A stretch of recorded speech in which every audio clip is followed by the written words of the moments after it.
Okay, the framework for what to do about drama in the church is in Matthew chapter 18. And so if you have your Bible, I would turn there.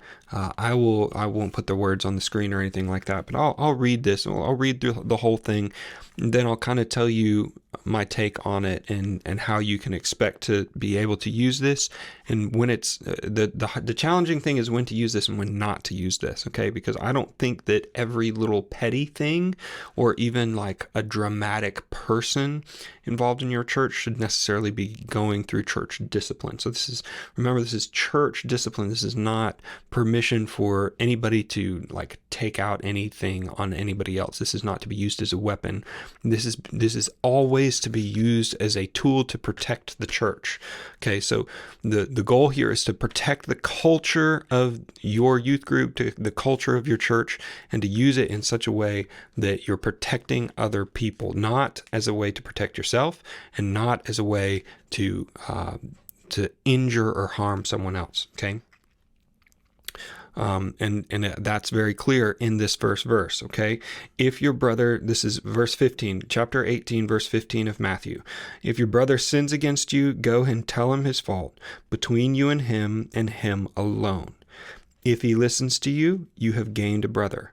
But if he does not listen, take one or two brothers along with you, that every charge may be established by the evidence of 2 or 3 witnesses.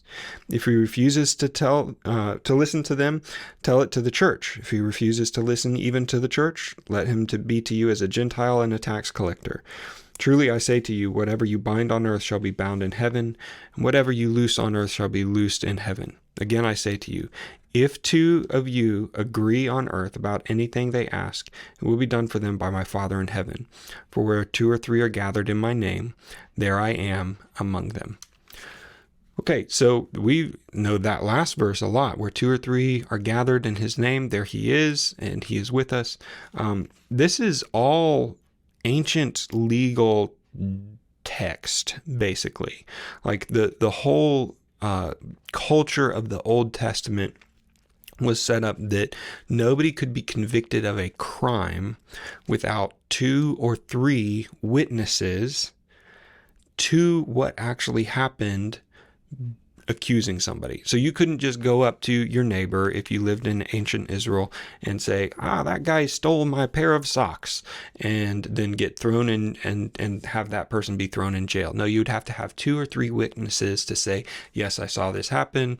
And that's how the ancient legal system works. It's a pretty good system, right? Because then you can't just make accusations and then people be punished for no reason. The only problem is that people can be corrupted. Of course, you can pay off people to say things, and we see that happen in the New Testament with Jesus and his trial. They brought witnesses saying that Jesus said things that he didn't say, saying that he did things that he didn't do, and they were lying about who he was and what he did, and everybody knew that they were lying because they really wanted to kill Jesus. All right. Now, luckily, Pilate saw through all of that and knew that after he questioned Jesus, he hadn't done anything wrong, but the people were so adamant they still killed him, right? And so even legal systems don't always work. Okay, that's the point. Even legal systems always work. Jesus is proof of that. Our own legal system is proof of that. But having a system is better than not having a system, okay? And so basically what this is saying is that in disputes or disagreements between Christians, there is a certain amount of biblical wisdom that you should enforce and use. Don't just go gung-ho on your own, somebody you have conflict with, and expect that everybody's going to back you up. Okay, you're going to have to need witnesses if it's something beyond the point where you can go and talk to the person one-on-one. So I wanted to give you that context of Matthew chapter 18. There's a lot more in here, and we can go like point by point through this, but in the context of worship leadership, unless there has been something very egregious happen, unless there's been some type of moral failure, unless there's been something in this person's character that is not being addressed by leadership of the church, that you are the only one who knows about it, If that's the case, like, you're probably going to need to bring some other leadership into the conversation pretty quickly. Okay. Now, that being said, you can always take the first part of this and do it. Okay. If somebody sins against you, if somebody does something that is wrong against you, go to them one-on-one and have a conversation. Don't escalate something before you have tried everything in your power in order to do the right thing, do the next right thing, even though it doesn't feel good. Okay. And so if there's conflict, if there's a problem, and let me just say this, conflict is different than someone sinning against you. This is specifically for, there is sin that has been done to you by someone else. Okay. And so this is pretty strong stuff,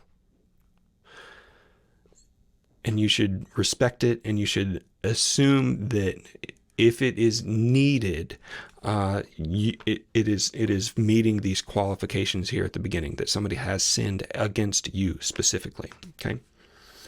All right, let's go into specific things that I think that you're going to find in your worship experience.